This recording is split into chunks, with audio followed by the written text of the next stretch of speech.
өөрийн орлогоосоо улсдаа татвар авъя. Миний өгсөн татвар өтгөст минь тэтгэвэр болог, нялхаст минь өлгий сүү болгоо.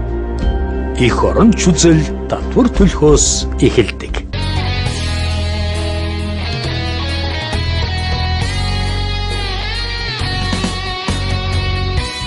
Нэг хүн тоос байна манай байгууллагын татврын хэлц дээр өгнөлээ. Тэгээд энэ аянд манай хэлцэн бод хамтдаа 21 намрын хайцгаа төгөлж өгч байна.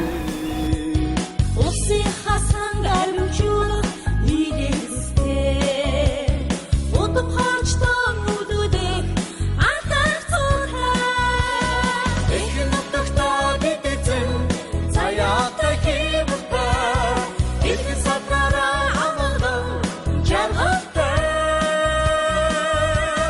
төрийн савдэрэгти уй ивэн тайдооч тумуадлараа ирэги сахныг үтэ сарнэмичи